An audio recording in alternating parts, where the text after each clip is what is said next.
Hey folks, happy Saturday morning rant. What do I want to talk about today? I've been hearing a lot of feedback. I love feedback. Like as a leader, I like to hear people give me feedback. What's working for them? What's not working for them? People on my team will tell you that. People on the team will tell you that.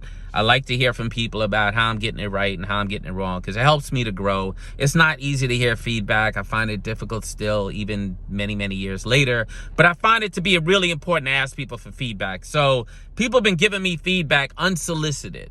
Now, I usually don't give a fuck about unsolicited feedback. But you know, I'm doing this Saturday morning rant. I got a purpose. Try to get these rants to inspire people to show up differently, to behave differently. And so I want to hear the feedback. And so the feedback I've been hearing pretty consistently is like, yo, you curse a lot. I don't want that to be the only thing people hear in these rants. I don't want people to think, you know, when I say the F-bomb that I'm just saying it to be saying. I've had people tell me, can't you find more words to fill in those blanks that, you know, show the wider range of your vocabulary? Can't you express yourself in ways that doesn't alienate people who have a hard time hearing cursing? Don't you realize you have faith-based colleagues that are listening to this and, you know, their ears are precious and should not be subjected to curse words, especially the F-bomb, which people find to be one of the worst curses. I know another one that's worse, but the F-bomb. And so I use it a lot. I thought I use it for emphasis, but it's clear to me that there is a relatively large number of people who would better receive the Saturday morning rants if I didn't say the F word and if I didn't curse so much.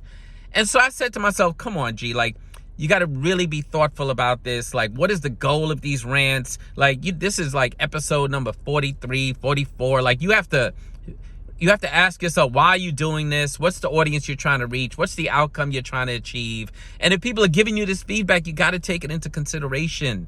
You got to be introspective.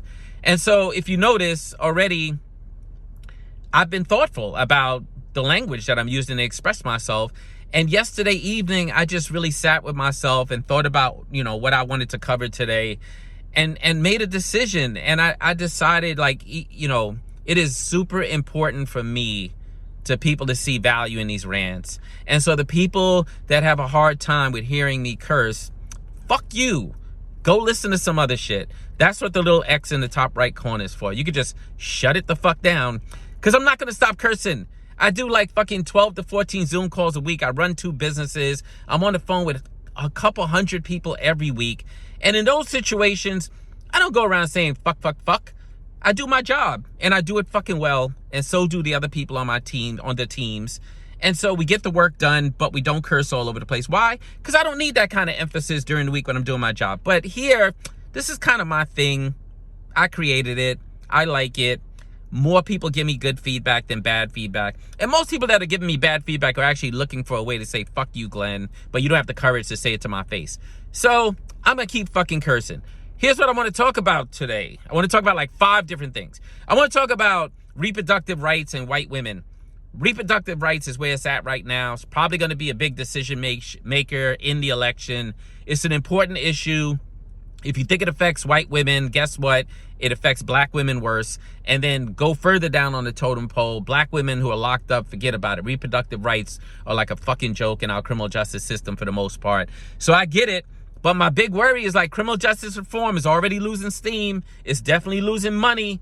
And guess what? If you lose white women's attention and therefore white men's attention, you're going to lose a tremendous amount of momentum on a criminal justice reform movement, because let's be honest, like white women thought they was getting their shit together and everything was going well and the country was trending in the right direction and it was a post-racial America and it felt safe to talk about criminal justice reform and crime was down and they were painting murals all over the streets that said hashtag Black Lives Matter and all that shit was the right thing to do. We were in the middle of the woke Olympics, things were going well, and now white women are like, whoa, wait a minute, what the fuck? Like they fucking with us? Like what? You don't want us to vote? You don't want us to have reproductive rights? Important shit, but it means they ain't gonna be able to pay attention to black folks the way they used to. Not all of them. I know y'all are like, oh no, I'm a good, strong ally white woman. I get it. I'm glad. Welcome. Glad you're here. But for the most part, this country is heading in a really fucked up direction. and they're taking the brunt of it. And the pathology of that shit just trickles the fuck down, and black people are always at the bottom. If you want to know if there's a recession or a depression coming up, just talk to poor black people. They will tell you like a year and a half, 2 years out. Like they're a better barometer of where the fuck the country is going fiscally than anyone on CNN Money. Got that out the way. Concerned about the movement. I'm not in it the way I used to be, but y'all in it. You organizing. You trying to build large coalitions. You trying to show how issues overlap. Keep in mind, white women are distracted. I want to talk about grace and forgiveness. I want to talk about grace and forgiveness because I was at this event this week where grace and forgiveness came up in the form of somebody saying they don't believe in second chances. And it was a black man formerly incarcerated. I'm not going to steal his thunder because he said he's going to do some writing about it. He had a good reason, matches some stuff I've said in the past, but not the real reason I don't believe in second chances. I don't believe in second chances, as I've said in these rants before, because second chances grant one person the power of making a decision about whether another person is worthy. And I just don't get down like that. I know that that comes heavily from religious texts and so on. The idea that you have the ability to forgive someone. But I don't like the power play, because there's already a power play in America where white people get to make the final decisions that affect every other person in this country, black, brown, whatever. And so the idea of second chances means that until they think I'm good, I ain't good.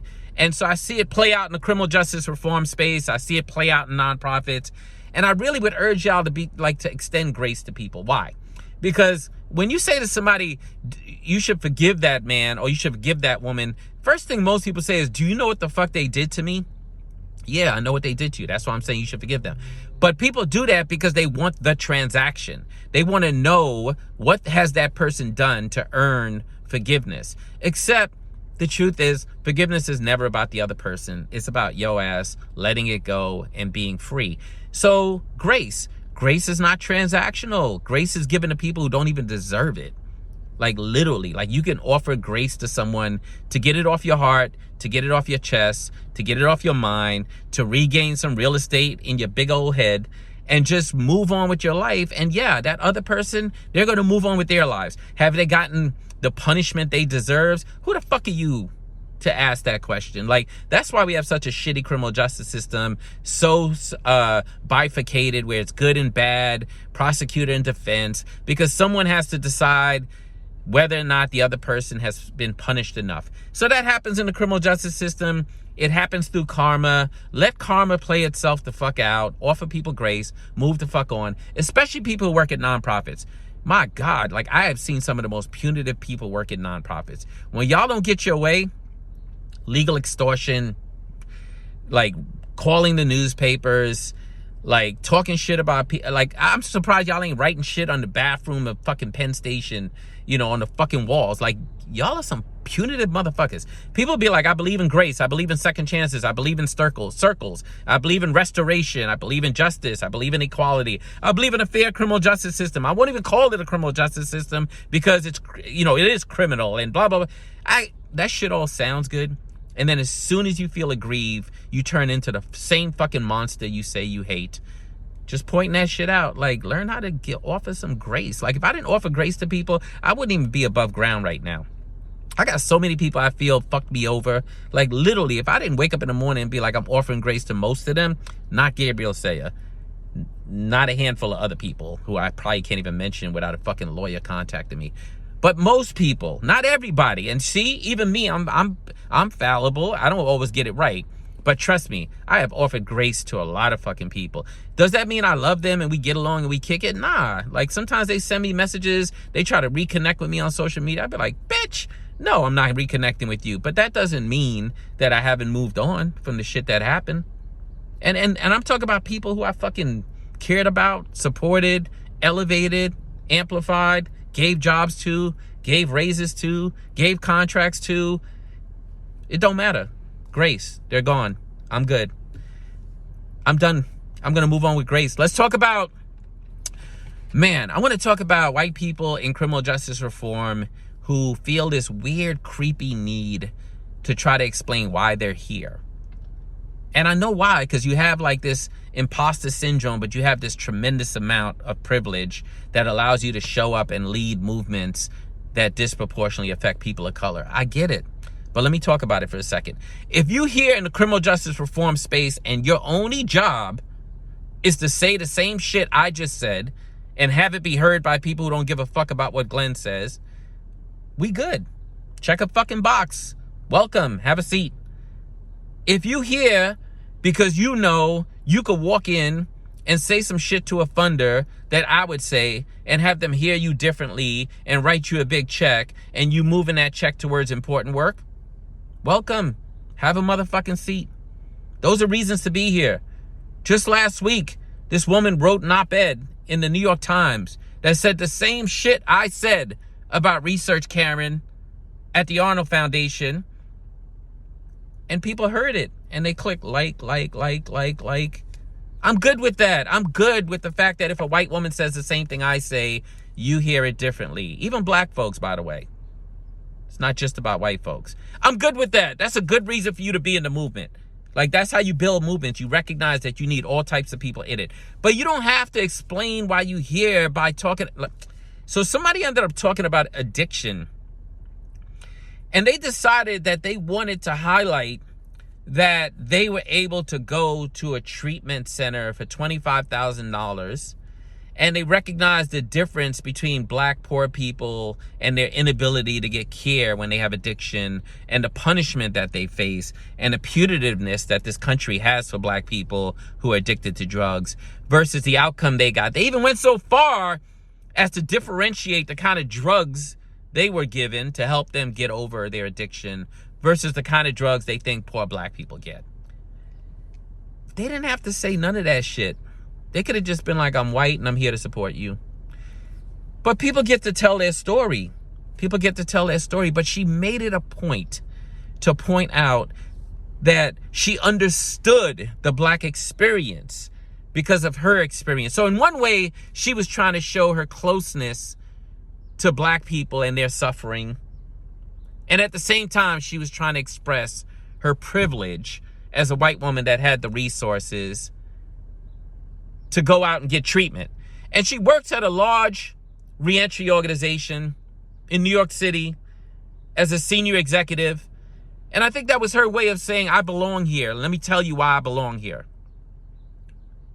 So a lot of black folks love that sort of shit. Like, oh, wow, she's an ally. Oh, wow, she had an addiction issue. I remember Gabriel Saya, who helped ruin the whole fucking Close Rikers campaign and try to destroy my whole fucking life and my whole fucking family. Like, that's his whole spiel about his family dealing with addiction, and that is why he has legitimacy in this space.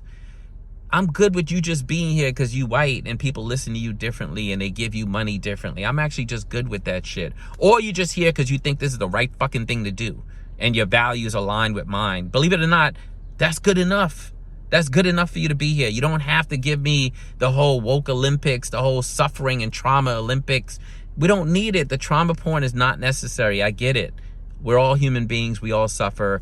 You're here because you want to do good work. You're here because you think our criminal justice system doesn't work. The problem with going as far as that woman went is that what she didn't realize is that there were other white people at the table who grew up poor, who had family members who were addicted, and who had much different outcomes than hers. So there was a survey done back in 2013 that said the more you convince white people that black and brown people are disproportionately affected by incarceration, the less they want to do anything about it. So why you keep drawing this thick fucking line? Why we keep beating the drum of race only? It's important, but it ain't the only drum to beat. And if you white and you show up, I don't need you to beat that drum. Black folks are beating that drum. Brown people are beating that drum. Like, use your fucking privilege and don't shrink the fucking tent. We need everybody up under that motherfucker. If you want to build a real movement, if you want to increase the amount of people that care about what the fuck you care about, you don't start out by diminishing other people's suffering. There's other white people who didn't have the outcome you had. And the truth is, if you compare the United States to almost any other country, white folks are also disproportionately incarcerated. And that's hard for some people to hear, especially like the black and brown folks who have just learned from philanthropy and everyone else that it's just really important for you to talk about race and racism alone. Yes, talk about it, but if that's all you're talking about, guess what? You're not being effective. This is America. If you can't get white folks to be like, oh yeah, this shit bothers us too, ain't nothing gonna happen. I've been around long enough, 24 years doing this fucking work.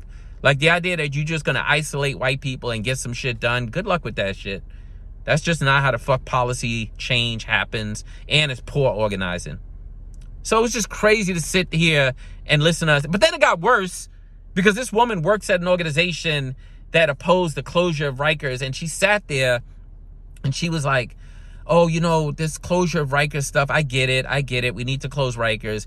That alone, the whole fucking nodding of the head and talking about closing Rikers as if we're not talking about a fucking torture island that sits just outside of the richest, fucking supposedly most progressive, resource-rich city in the United States, right next to fucking LaGuardia, 200 feet away, and punishing black and brown people all fucking day. And you're like, oh yeah, I get it, close Rikers. But that was just the first part. That part already got my blood boiling. But I was like, Glenn, just keep drinking the wine.